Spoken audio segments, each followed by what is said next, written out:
All right. Okay, so May's book choice was by me, and it's Homegoing by Gyasi. It follows like the generations of two sisters throughout the years from like 400 years ago until now. And yeah, what did everyone think? Let's start with, I won't say favorite character because it's, yeah, so there's story. We always do that last, so let's do what we liked first, then what we didn't like, and favorite character. Yeah, we always do favorite character first, no? Do we? Anyway, Whatever. that's not okay. So, what was your favorite story? Mine, I know mine was Nessa. I thought Nessa was a bit of a bad girl, and I like H's as well. I like Kojo. Okay, you like Kojo's story? Why? To me, that was more like, it was relatable. Like, yes, it had a bit of Kojo, please. Huh? You refresh my memory when we talk about these people. Kojo was one with the 7 kids, and H got taken away. His wife got kidnapped when they lived in Boston, and then she disappeared, and then they sold her on the plantation. She killed herself, and then H went to prison. Blah blah blah blah blah. Remember, he went by Joe first when he was enslaved. Yeah. So I like Kojo. And then Kojo having the lady that like kind of like the Harriet Tubman lady that helped him escape, and then him knowing how to speak tree. And Kojo was that Nessa's son, right? Yeah, I think so. Yeah, because Nessa. I like Kojo's story actually as well. Yeah, Nessa had Sam. Nessa was with Sam, and they got married, and they were trying to run away. And Sam got killed. And they killed Sam, and then Nessa killed herself, I think. Yeah, she killed herself, but she somehow managed to get Kojo free, and then the old woman took Kojo, and they're from the same tribe in Africa. Yeah, that whole section there, I was really good. I really loved Kojo. So well done. I really enjoyed Nessa and Kojo. And the fact that all the free and the fact that a lot of Black people name themselves free man to mean that as in literally means free man. Free man, yeah. I'm thinking as well, in my head I was thinking, is that the same with Morgan Freeman? Was his people just named after that as they escape? Yeah, you know, in Boondocks they talk about that, innit? Because they're free. Yeah, also names in it, like Blacksmith was a blacksmith. Yeah, exactly. Yeah. I really like Kojo's story. I agree with both of you because I like Kojo's, even though I forgot it, and I liked H's. Yeah. But all of the stories had something to offer. Yeah, that's 100%. I don't know. I just feel like it was really well written. Like I was proper invested in the story. In every generation. Yeah. And even when they were going through the hard times and horrible stuff that was happening, I still wanted to know what comes next. Like I'm like, okay, so how do we get out of this? How do we escape this bondage that you're in right now? I mean, I like the crazy woman. Does anyone else? The crazy fire woman. That was interesting. Oh, what's his name? My man's mum. The one that Banna pulled her picnic them. Yeah. That was a bit mad. What was her name? Asuma?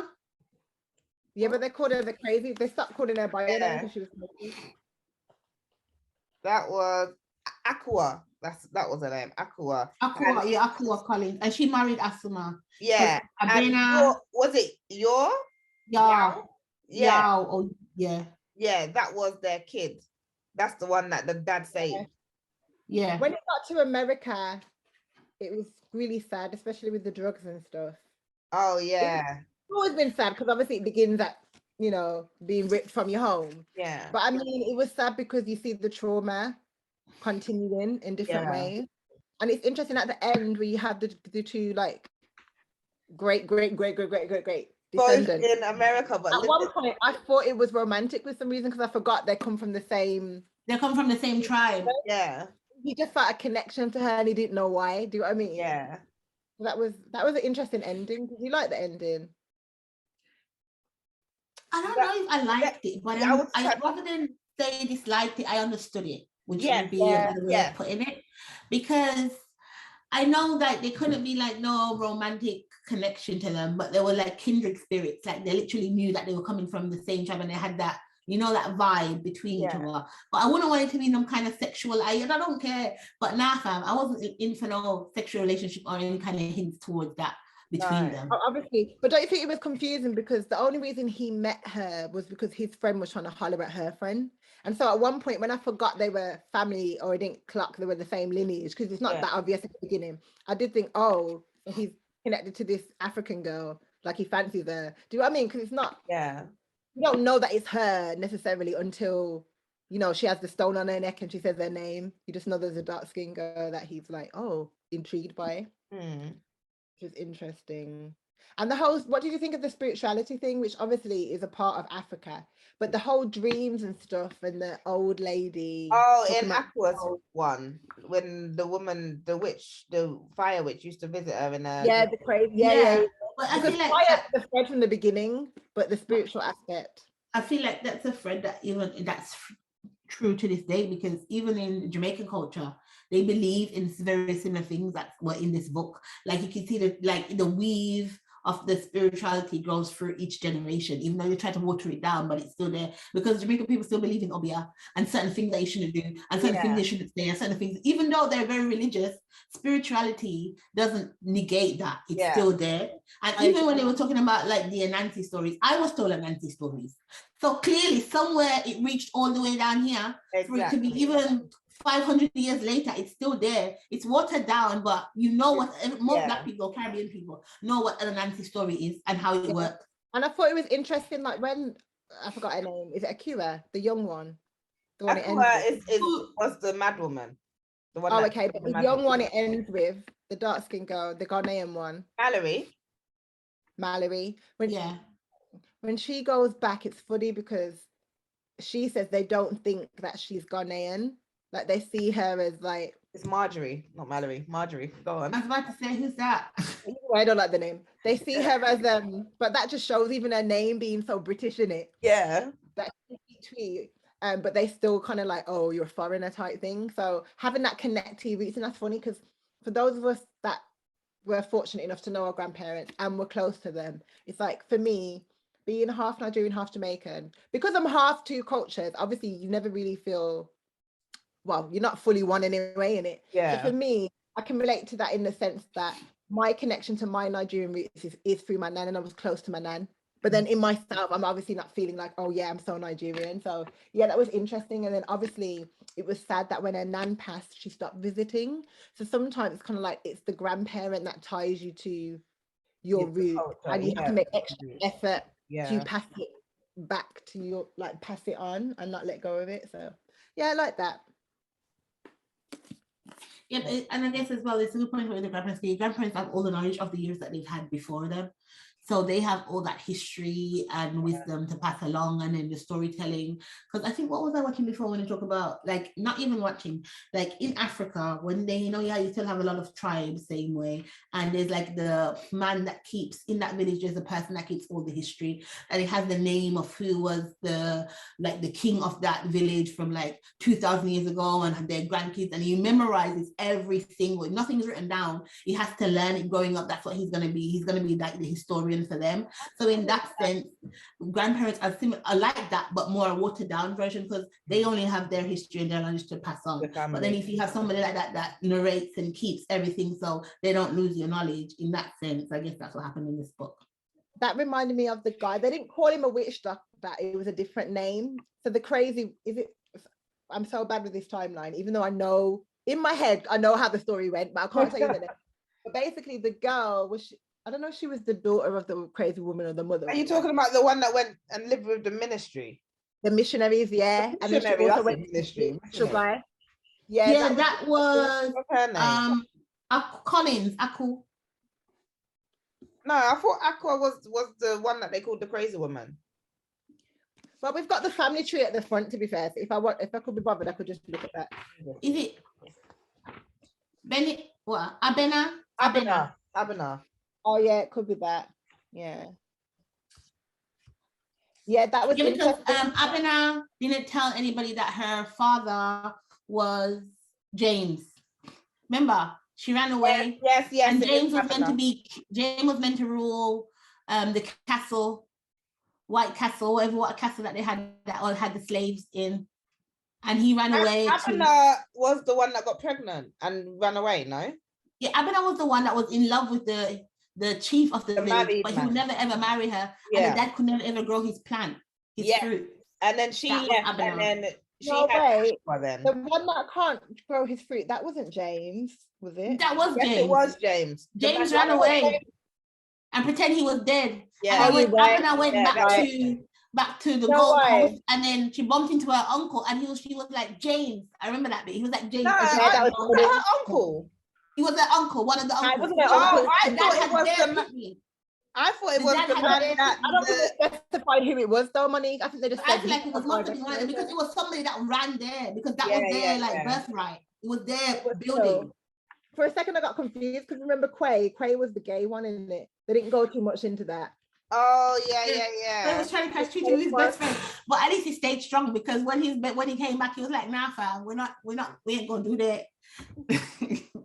He was like, no, he had to go and marry some next chief's daughter or something. Yeah, he'd had an arranged marriage that he hated, and the woman was they kidnapped her. But what's funny is this is more of a cultural thing, because obviously certain places today it's not illegal to have several wives. But it's interesting how on one level the man can have different wives and different huts and all these kids, and that's part of the culture, yet it's still taboo for a man and a woman to lay down without getting married. So that's why Bina ran away in it. Yeah, she was the mistress in it. But yeah, it's like the mistress, but clearly he loved her from they were kids. But I think after he would have married her if he didn't. He cared more about sustaining his village and his position than he did about her. Because when he went to the town and realized that he had the cocoa and he was going to run the cocos from now on, he realized that was going to bring him more leverage and money than him being with Abner. So he literally just changed his mind after that. Just kicked her to the curb.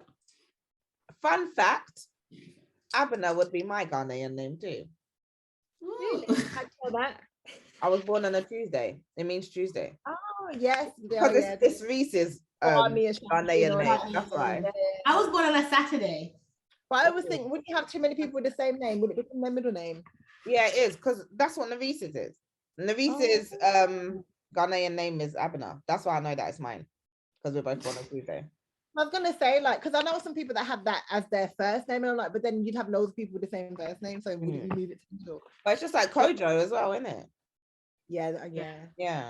The different cultures, like, you know, in the, I don't know exactly, so I don't want to be ignorant, but you know, like in the Indian community, you have like Singh and Kaur, and they have a thing where a lot of them have the same surname. I mean, I remember the one guy, an Indian guy, but I don't know where he was from, was saying that they don't have surnames in their culture, like they just have a letter or something. So but they don't have middle names as well, they just have the first and last name. That I don't know, like a couple of questions I would ask is, what did you think about the trauma? Because that's one thing that some of us were concerned about, that it would be really sad.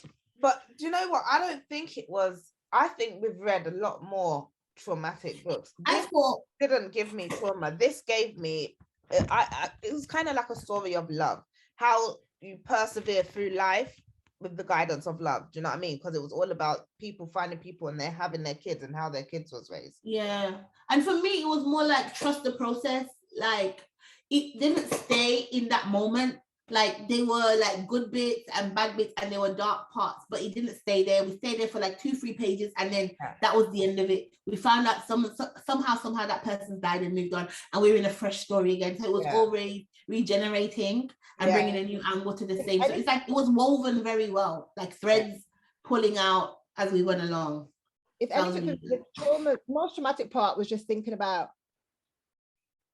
how we were stacked, like how our bodies are stacked in front of each other, and the whole, like, you know, excreting on each other and being in dudgeons. That was the beginning. That's when I thought, oh, this is a lot going on. But even with that, the fact that they were stacked again, like they were figuratively stacked and literally stacked, because she was literally she was standing on her sister without even knowing, in the cells and in life. Yeah, like look at it. So both, like, metaphorically and literally, that's what she was saying with the stories, because you could see like the dichotomy between the two. That was really good. I like that. Not in the way what was happening, but how she was telling the story. Like, above and below, but you're both the same. Yeah. I agree. Carry on, Joe. Well, I was going to say, I agree that there's love in there in terms of their kids, because that's what it's about, like your generation. But I don't agree in love in terms of many of the people were in like forced marriages, like even from the beginning. She was, I don't say she was in love with, who's the one at the beginning? One of the original sisters. The first sister was called the Beauty because she was so pretty. Beauty. Is it Kobe? Effia and Essie. Effia. So Effia had eyes for the guy that was everyone knew was going to become chief. But then because of her mom's bitterness, her mom was bad mind for till. And she got sold off to the white man. It wasn't her mom. It wasn't her mom. It was her stepmom. Her mom. I think that's another thing which is funny, because we know the reason why a lot of people believe that whether or not it's natural to us, they believe monogamy is right, is because naturally you get jealous. And you see in those relationships, I know people can be polygamous, so I'm not trying to diss them. I'm just saying that most people, if you have feelings for someone and you're possessive, you'll feel jealous. So it's interesting to me again, like that mother, the stepmother was jealous because he had slept with the mistress, but she still had how many other competing wives? Because they're wives, so. I know, but I'm saying it's still a weird dynamic, because it's like either way you have to share him with different women. So what makes it different? Like I get it, you can be wife number one, wife number two, but if you're already sharing him, what does it matter? But obviously it's a cultural mindset. Wives are different to mistresses, whereas me, you're either sharing them or you're not. You know what I mean? Like, but yes. But I think that it was a good twist when we found out that I can't remember which one was it, but when we found out that the mother was taken by the big man. Because remember, she was saying, like, I can't remember which one of the characters was, but she was like, why don't you ever do this for dad? Why don't you support him? Why don't you back him? He's such a great man. And she's like, your dad was a big man. And what did the big man do to you? And I was like, see, you're out here judging your mom, but you don't know her trauma. Woman's thinking, how did I get here? Like, I am royalty, and I'm down here just being a wife for some man that kidnapped me and be raping me. So that was a good twist about class. Because the mother had empathy for the servant girl, the house girl, because she was the house girl herself. It's funny how just like James surrendered his position. It is James, right? Yeah, because James he like didn't want to do the things that you had to do to become a big man. It's interesting there. Like obviously, it's not class the way British people see class, but it's still like. Speaking of class, you know when it got to what's H's daughter called? Willie. When it got to Willie's story, and Willie's man, I want to say Carson. No, that was her son. Her man. No, he was called after his dad. His dad was called Carson too. Are you sure his name wasn't Robert? Yeah, Carson. That's why she hated calling him Carson, because he looked like his dad, and she called him by his dad. She didn't want to call him Sammy. I think his name Samuel. Oh, Sonny. No, his name's okay. The son of whatever is Carson, but his nickname's Sonny. His name's Sonny, but his name is Sonny, but his real name was Carson, and his dad nicknamed him Sonny. Yeah, and mom hated calling him Sonny. Willie? No, Willie's the daughter. Carson, Sonny, Clifton. Looked Carson. It is Robert. I've just looked. Robert came in. It said Willie at the top. What's that? Willie Black M. Robert Clifton. Willie's the girl. Willie's H's daughter. Willie's H's daughter. It's a girl. Oh, those are the parents. Oh yeah, you're right. Robert. Yeah, Robert. Yeah. When that whole situation arose, because obviously Robert is mixed race, but he is white. He came white. Yeah. Yeah, and then they were fine when they were kids. Huh? They were fine when they were kids. They were fine when they were kids, but when they moved to where was it, Harlem? And then remember he realized he was cleaning the toilets, and then the man that his work colleagues or whatever came in and was trying to do this, and then he left and got a new family, and then she saw him with a white woman and their child and a baby. Yeah, it was just like raw. You know what? Her decision there, I'm not saying I agree, because I personally don't ever want an arranged marriage. Yeah. I'd rather be with my whole life. And also, I don't agree with certain things, but then I feel like survival kicks in. So when the person they were staying with offered to marry her, and he didn't seem like an abusive guy or anything, I would have thought if I was her, not saying that it's her own fault, I would have just married him. Because but listen, then her and the kids was like from pillar to post.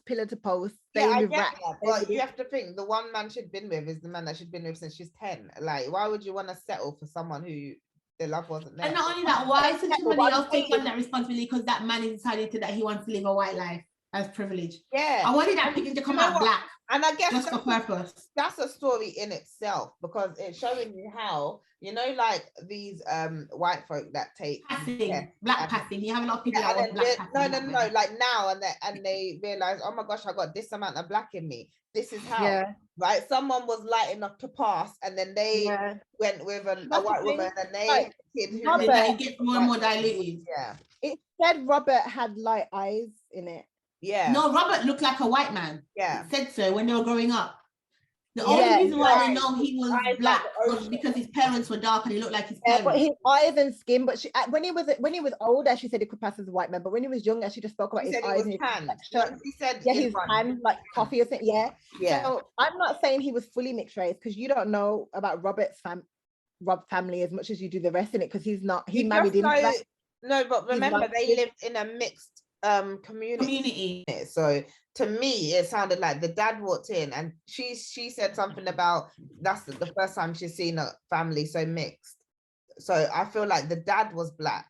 They never spoke about the mom, and the child was mixed race.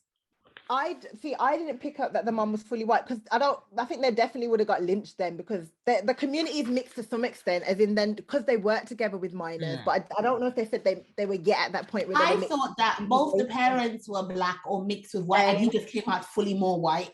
That's what I was gonna say. Just like when it just skips a generation, and that's what happened with him. She said that the dad was dark.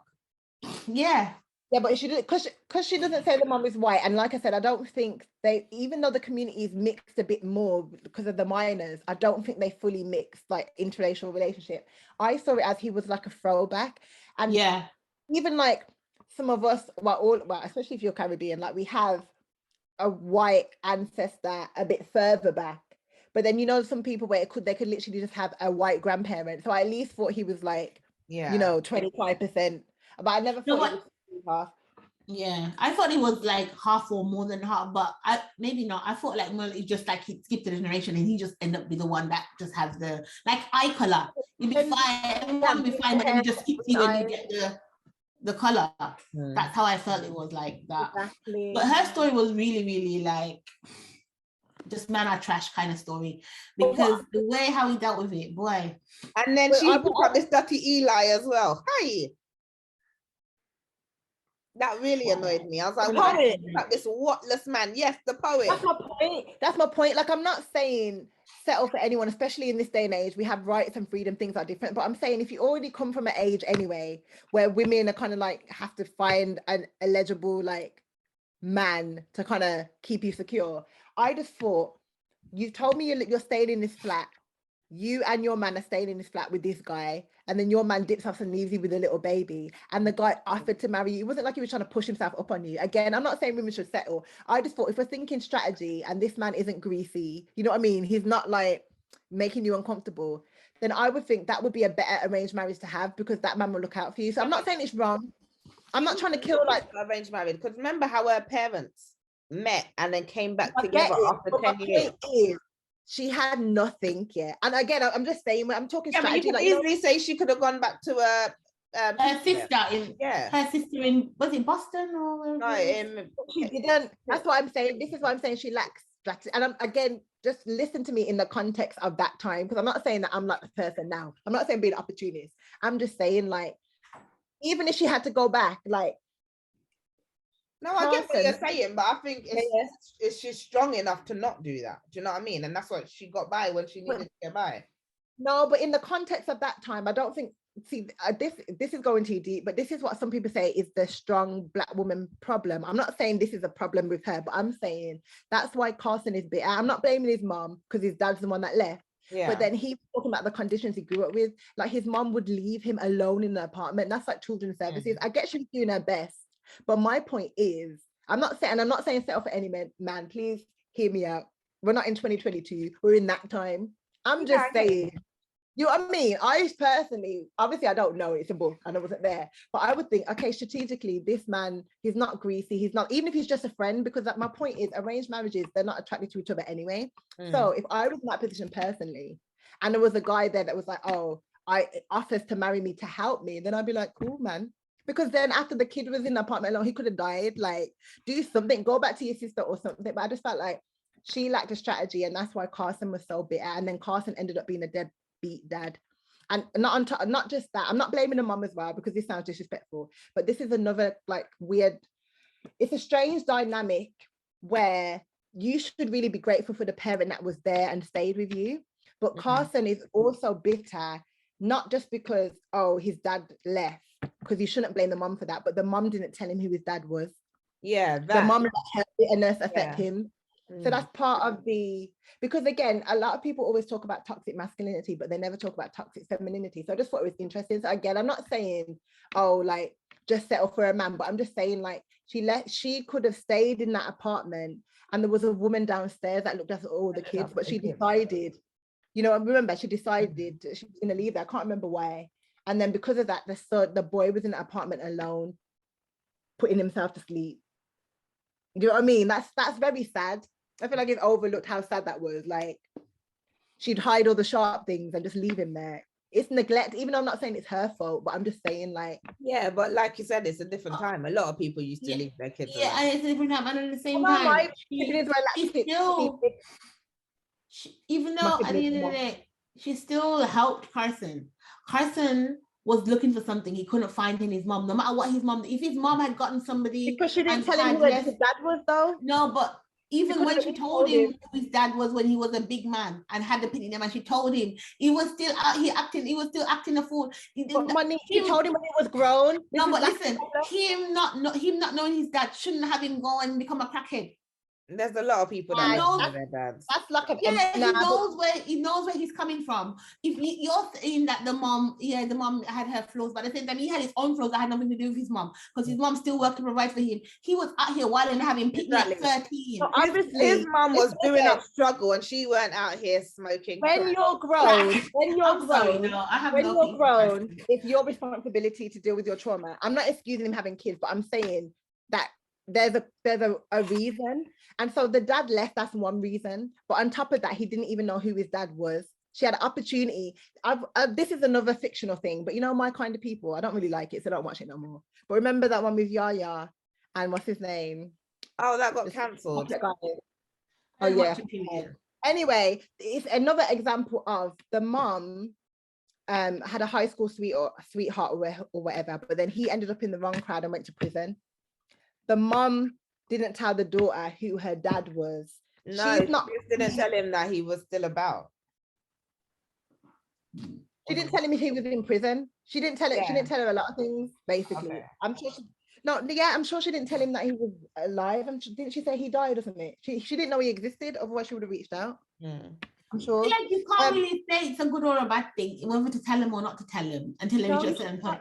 Because that doesn't determine, like, sometimes they know they still go off the road, sometimes they don't know and they're fine. Like, look at when we read the other book, when the other, what was it? I can't remember. With, oh my God, what's the book that we read before? By Colleen Hoover, right? She didn't know about her mom, and her life was perfect.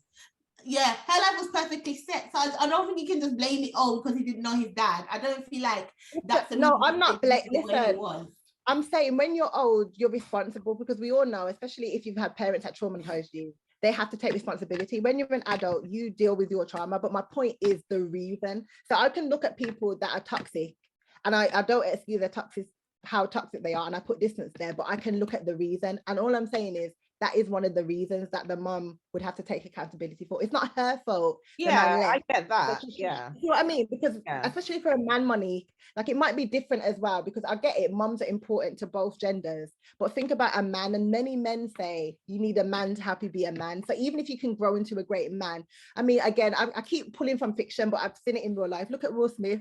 Why don't he love me, man? Do you know what I mean? Like, but at the same token, if you had such a bad relationship with your dad, why would you do the same thing to your kids?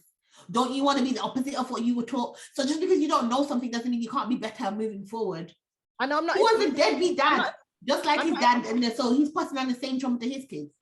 Exactly, but that's the point, Money. It's a pattern, and it's hard. I'm not saying it's right, but I'm saying it's hard to break the cycle, because don't forget, what's the mum's name? Willie said he was angry from when he was a child.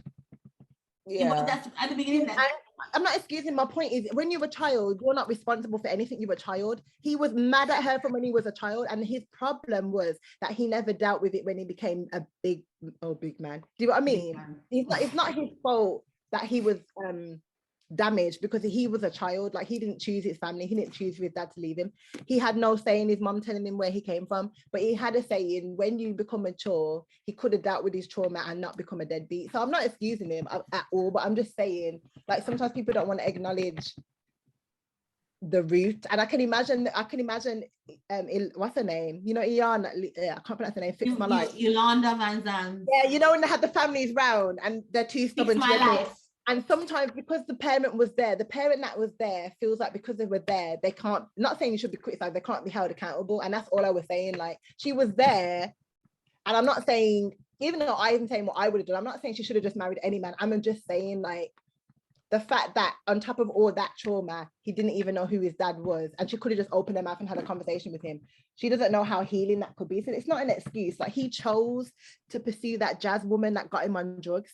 And that was interesting too, because he didn't get on drugs by himself, innit? Yeah. He thought she was mysterious, and someone warned him about, just because she looks good on the outside, don't mean she's good on the inside.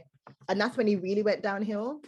So yeah, there's no excuse, but I'm just saying it's a pattern, and I think that's the whole point of the book as well, that the trauma started all the way in Africa. I feel like he already had that.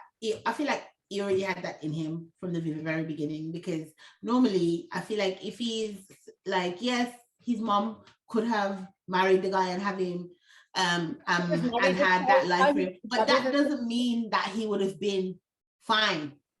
That's the thing, you can never know. In hindsight, it's 2020. That doesn't mean that's going to fix the problem, because you do have people that have both their parents in their life and they still turn out to be crackhead. Like, you don't know what it is, that one thing that could have flip the switch and make that person go off the road. You can't pinpoint it to say. So even if you do as long as you do the best that you can with the decisions that you have in that point, there's nothing you can really do about it, because hindsight is 2020. I'm not saying it's determinism. I'm not saying, because obviously that's not true, but I'm saying it's hard to overcome trauma. So as a parent, you can do things to prevent passing on trauma. So as a parent, you can say, I didn't get on with your dad, but this is who he was. I mean, you don't have to say it when they're 6, 7, 8, 9, 10, but at least when you turn 16 to 18, you should have told him who his dad was. Do you see what I mean? Yeah, I agree. Yeah, but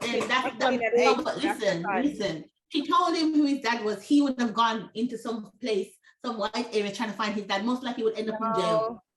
My mom did it because she was hurt, which is rightly so. You're telling me Carson, the hot-headed Carson, that doesn't come home, that doesn't look after his kid, that's trying to find money, that's out here in Jazz Boss picking up crackheads.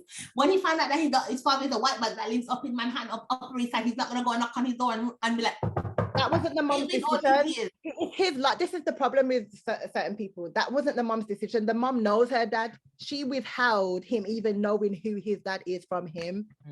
That causes trauma. Do you see what I mean? Yeah, I understand the question, but at the same time, it's like when the people will be like, when people adopt, there's a reason why with adoption, the child has to want to meet the parents, because at the end of the day, the parents already, you don't want to get even more rejection. So what happens now? Would it be better for him to go? His mom tells him and then he goes and he'll be like, oh, his dad's gonna walk past him again on the road. From when he's a baby and the man see the picnic and don't even blink an eyelid. This is what I'm saying. He didn't want him.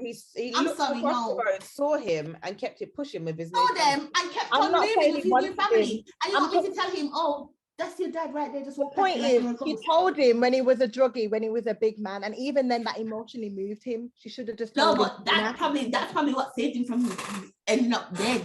That's what I'm saying. Again, I'm not saying, like I said, saved him earlier. Yeah, so yeah, but at the same time, again, yeah, but I'm also, because I don't want to sound like I'm excusing anyone that's effed up. We know people that are effed up that need to take accountability, but I'm saying a lot of these people that are effed up are damaged, and they're normally damaged from childhood, and it takes a lot of work to undo it, and a lot of it is trauma that is passed on. And I think obviously the book's about love in a way, like the fan, but it's also about trauma. The trauma, the firewoman that started somewhere, and she was having dreams.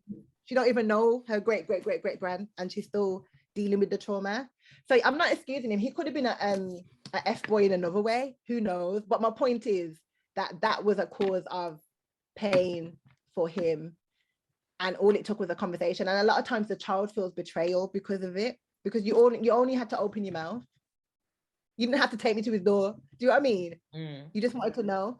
And I think when you have both parents, sometimes you take it for granted, because even if you don't get on with your parents, you can see your face in them in it and you know where you came from. But when you have that missing piece, that's all I was getting at. But that's all I was getting. I'm not here for it. I'm sorry. Carson was an absolute waste, man. I'm sorry. You the opposing views are hilarious. I'm like, Monique's not hearing what I'm saying. Monique, I'm hearing it. I receive it, but I reject it at the same time. But that doesn't. She ain't agreeing. That's what it is. No, but she thinks I'm excusing Carson. I'm not excusing Carson. I'm just saying that was that's a root of trauma. That's a fact. If the root of the trauma is affecting Carson in the percentile, this would be like 5% of Carson's problem. Carson was problematic. From when he wanted the ice cream from Road, yeah, and his mom had to sad now, Monique. You believe kids have bad mind? Do you know why you can? Some kids are just bad minds. Some kids know how to tell lie on people. Yeah, just true. Because they're just bad breeds. Some kids are just born with it. I'm sorry. They come out bad mind. Like bad mind and bad breed. They will lie on you. How do you know how to lie like this? Yeah. Some kids will lie like it's gospel. They were born to be liars. And it's just like, how are you, whatever age, 5 years old? I'm sorry. Some of these kids are the way how they're bad breed. I'm saying I need to get a dog and lock my gate, because you'll never come in. When I'm old, you can never come past me. No. So maybe this is a fundamental question, because obviously there's nature, and it depends what you believe about spiritual stuff, because sometimes people just believe, like, your spirit's just bad, like, and you got that from somewhere. So you believe some people are just born like the book said, they have the fire spirit in them. I'm not saying. Do you want to know why, Joe? Look at everyone else that lost their daddy or their mother through the story, and no one else was so bitter like Carson. Look at Kojo. Kojo had it the worst. He was literally running for the... I agree it's a choice, but then I agree people can be bad mind in terms of, them people that just are psychos, but that's literally something missing in their brain. There's some people, they can't feel empathy and there's something wrong with them. Yeah, they're emotional. I don't believe Carson was just a born psycho. No, I don't believe psycho. I just feel like he was bitter. Yeah, but when you're bitter for a reason, that's my point. No, but some people, the thing is, what I'm saying is, a lot of people, I don't want to compare people's traumas or whatever, but most people in the story had been through worse. And it's like a lot more than Carson. One little thing, and the mom said he's giving her evils, and she's like, how can my son hate me already? And he's 5 years old? Like, the daddy just left. Just left. So what caused the hate? So for them years when the daddy was here, you're still hating. And the only time the mum was happy when his mum was buying him things from the shop. I don't know. I don't really see that, because he was happy when they was walking. I just think the child just was. People walking deal with and yamming the mother's money. Walking and yamming, not just the walking. Greedy little fat soul. He's over there rolling his belly down the road. I feel like sometimes a family goes through trauma and one person is really hit by it and someone isn't. So now getting away from the toxic thing, some people just internalize things more. So I don't necessarily think that Carson was just bad mind. I don't know. I think he was bad mind. I was emotionally fragile. He didn't know how to deal with his emotions. Yeah. So he just always acted out. But that's the same thing. I'd hate any of you two to be my therapist. I wouldn't be anyone's therapist, because I'd therapize myself. Monique, a little louder, please. No, I can't even therapize myself. When I tell people, don't come to me with your problems, because my face will say it all. If I'm like, what the hell? If you don't want to hear what I have to say, please move on next, because over here we have no sympathy. But at the end of the day, I don't know, unless it's literally a child that is just evil and trying to kill people, and I feel like a child is innocent. And people just need to be taught how to deal with their problems. Until they're an adult. If he went to therapy earlier and dealt with the roots of his issues, I feel like he would have been okay. Therapy wasn't it like the 60s, Joe? What are you talking about therapy? But that's my point. My point is, Joe, it was the times. A lot of people were going through some shit in the 60s. Exactly. And no, but that don't mean they gotta be bad mind like my man. Look at how many black people in America actually were on crack. If you look at Mario and Keisha Cole and all of them, a lot of their parents were on crack. So a lot of people fell prey to it. Does that mean they're bad people? No. I said that he's a bad person because of the crack. I said this is. I said that's a bad person because what he did that led him to crack. Okay, when he was out here in these streets, when he hasn't come home for how long because he's just rolling from club to club. When the baby mothers have to chase him down to say, we need money for the picnic them, they have to like come together as a congregation to try and find him. What? I agree. He was a wasteman like Future, but normally those people have unresolved issues. That's all I'm getting at. Oh yeah, obviously he's got unresolved issues, but like I said, people. And the issue happens when you're a kid. You're innocent, no matter if you think the kid's bitter or not. Basically, I believe you can train up a child in how they can go. So unless, literally, like I said, unless there's a psychological problem, they cannot feel empathy, and they're a sociopath, you can help mold it. I'm not blaming parents because there's loads of other factors. So I'm not saying that one or two decisions you did completely effed up the child, but I'm just saying, you see what I mean? Yeah. Like I'm talking about therapy hypothetically, because obviously that's what I'm saying. Like in 2022, we have so many advantages we take for granted. That we have therapy and we're talking about mental health. And as a woman, I don't need to marry a guy for security. But I'm just like saying, in theory, if he could deal with these traumas earlier, he might not have become a deadbeat and continue the cycle of trauma. Of course. But that's what I'm trying to say. Yeah, therapy will help everyone, but that is true. He was who he was.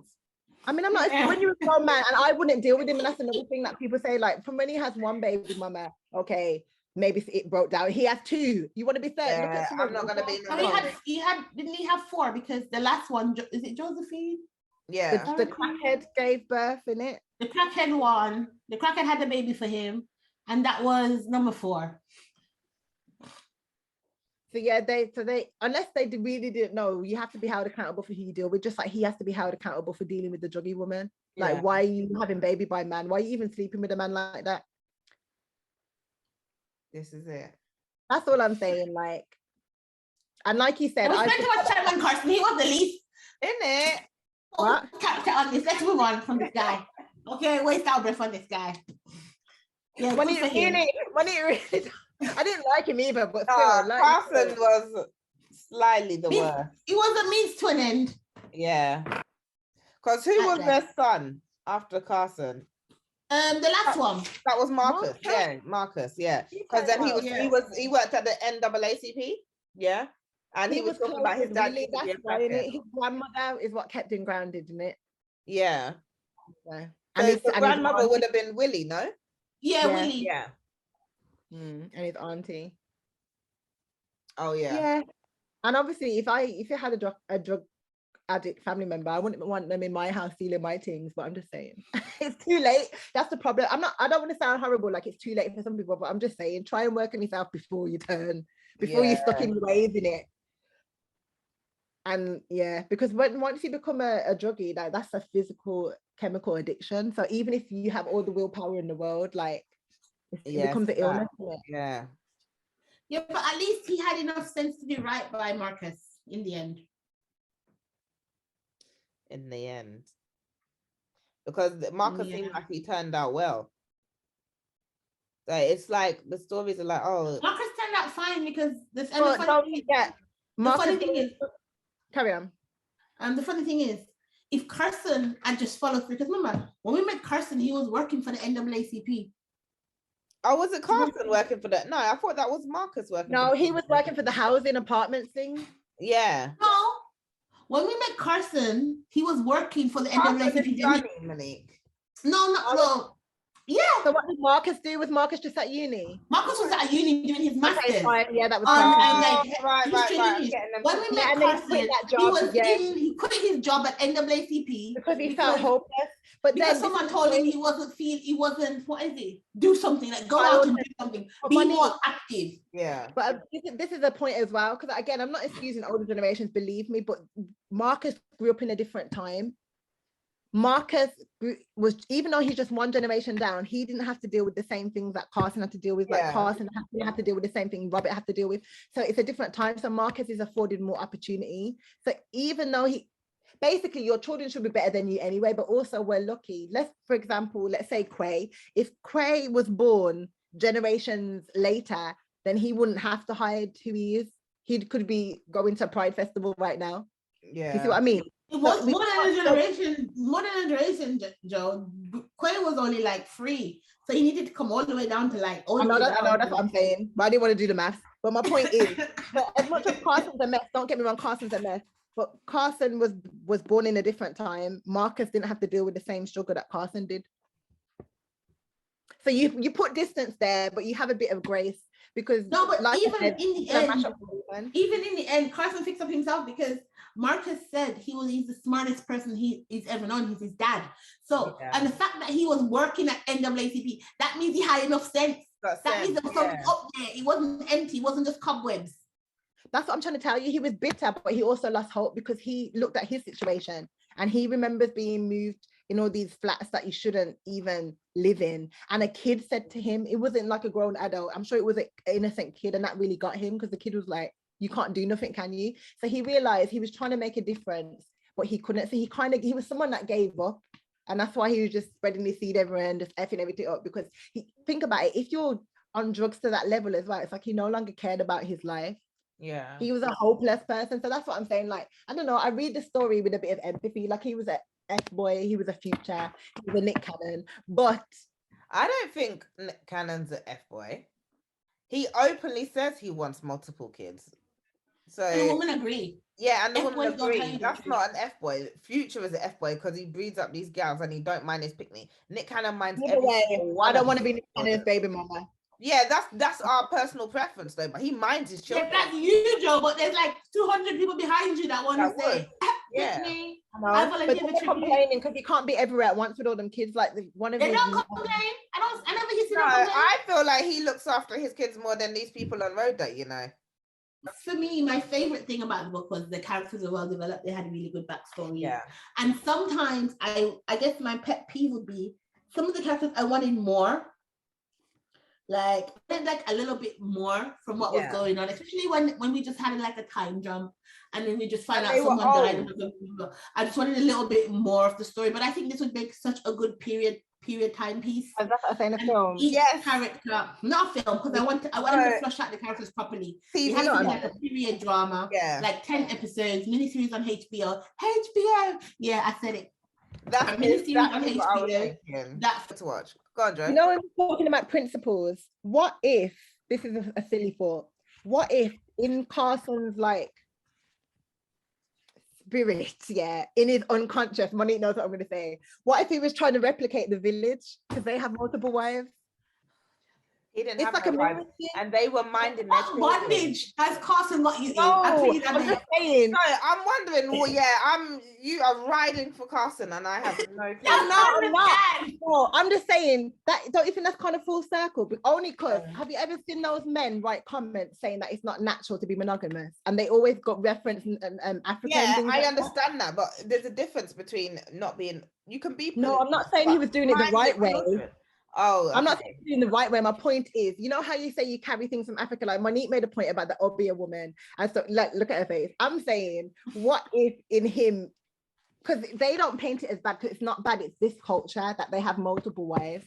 What if basically he just longed to be back in Africa and he'd have his different wives in different huts? Well, then he would get kicked out as well because he ain't minding his picnic. And the people in Africa ain't trying to have baby moms, they're trying to have wives. They're trying to have wives that they take care of. Women at people, that they take care of, that they bring money to and food to. A little goat here, a little yam here, a little cocoa beans, a little fish. Not trying to run away from them. Exactly. Look at my man who was with. It's not Abner. Was it Abner? The one that was laying down with the married man. He wasn't with her. Yeah, she had sex. She slept with him, but he was riding for his children. He was like, "No, I need to go out and get some goats. I need some trees because I need to mind my picnic them." I thought they're never gonna leave.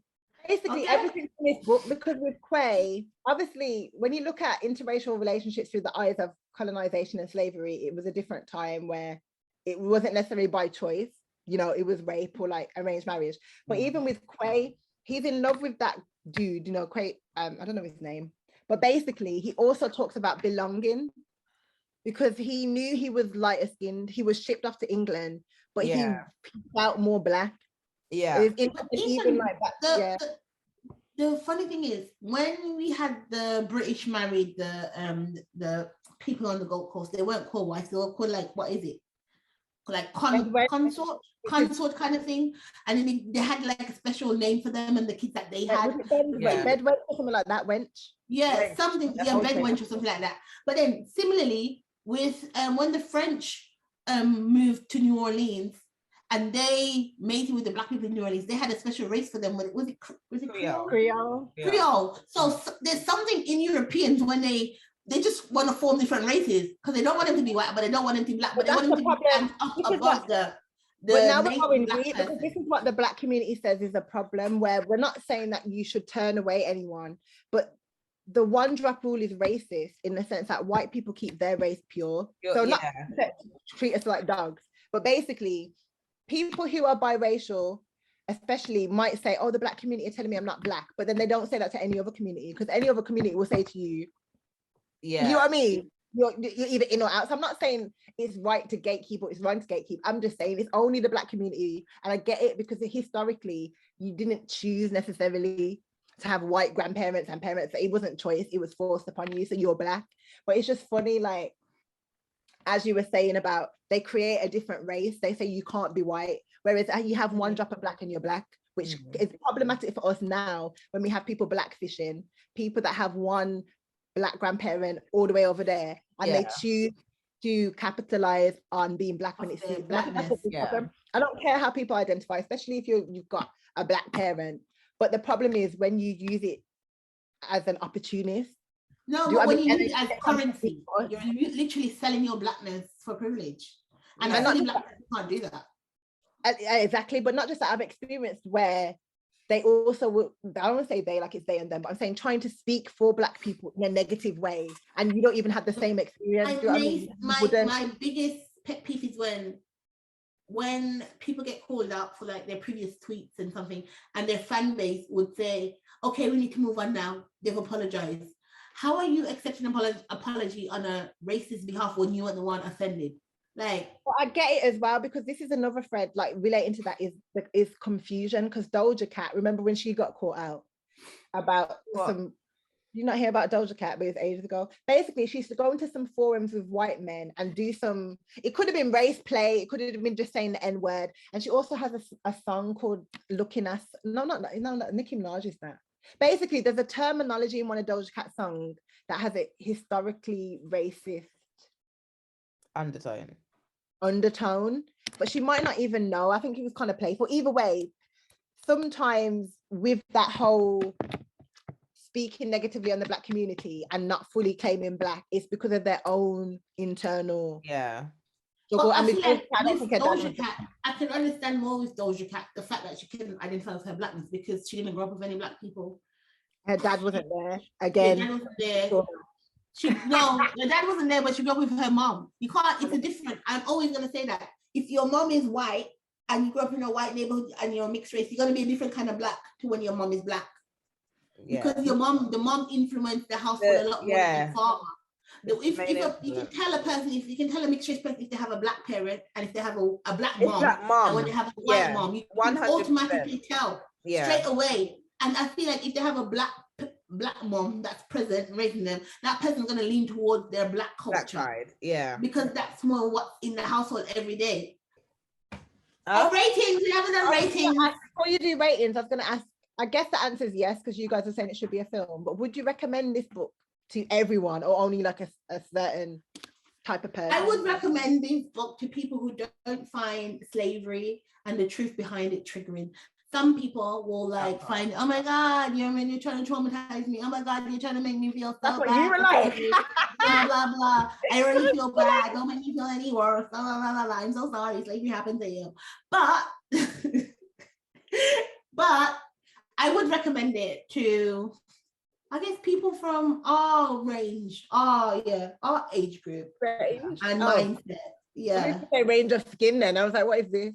Home bargains. That's not too much. That's a bit too much for me. I would definitely. I really enjoyed it. Because I told you the reason I found out about this book was from This Is Us. Yeah, ratings. Joe, you go first. You're at the top. I don't know. I'm torn. I want to say 3.5. I might say 3.5 based on how I feel, but the way it was written, I would say it's like a 4, like it was written really well.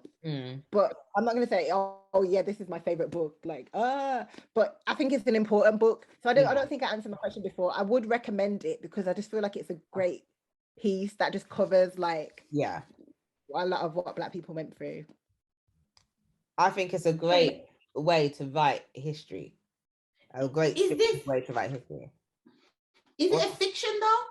Yeah, it is. It's just a story. Because I'm reading the acknowledgement, and she went to Stanford University. Yeah, and she's from one of these. Obviously, people use their own experiences, but it's not a She went through history and time with people. Like the whole lashes and shit. So, what was your score, Shell? You know what? You know how you know this is a good book? It left a lasting impression, and it makes me want to go to this Cape Castle place. Oh, really? Yeah. It makes me, not just for what the Cape Castle is, but how she described the scenery, the mountains, the beaches, and the culture. Right, go on, Mo. Yeah. Ooh, what should I give this? I'm gonna give this one. Drum roll. Dun, dun, dun, dun, dun. A 4. Yeah, I really liked it. Look at you. You know she's happy. No, Mo's out here giving out fours. Yeah, I really liked it. Like I said, the only thing I didn't like about it was the fact that I wanted to spend more time with the characters, but then I understood why we had to move on because their time had come, you know? Yeah. I'm gonna give it a 4 too. Simply because I just really enjoyed it. Like I said, I thought when I started it, oh my gosh, it's just gonna be full of trauma. But I didn't feel like that. I enjoyed the story. Right. It was not only that, I'm not gonna say it wasn't a hard read because I listened. not only that, it was the way she told the story was something I've never seen before. Yes. Like the parallel story at the same time. And I didn't get lost or confused. And normally when authors do these jumping back and forth, I'm like, what's going on? Even what book were we reading before? And I didn't know, they didn't give no description. Single, that's all I'm gonna say. They didn't give no description of what was happening. Yeah, I think I enjoyed it, man. And you know what? Because I always say I'm a lover of characters as well. I get invested in characters, and I feel like that's why I appreciated this book even more because the it's not so much about character development; it's about like the journey. But I still loved it. Do you know what I mean? Or I still really enjoyed it. That's true. And even though I didn't like Carson, there was no villain. Like the villain was society themselves. The villain was the history that they had to go through. The villain was life itself taking its toll. The villain was the slave masters. Life be life in. Yeah. Like, you know, you talk about the trauma. There was trauma there, but like you said, we had bits of relief because when they're on the plantation and she's getting them lashes, that was really horrible as well. But then you move on to the next one and then you figure out them and then you move on. Exactly. But that's the thing. I'd buy it as a little bit of fictional history because I just feel like it's important in that sense. It is. And I'm not gonna lie. I like Mo said before. I understood the ending, but it wasn't wowzer. But it completed the story. But tell the truth, how many sucker punch that she gave us and cliffhangers and moments like the mining, the running, the escaping. Yeah. She didn't need when you've already you've done the work. Yeah, the ending is just the payoff of the work that you've laid foundation.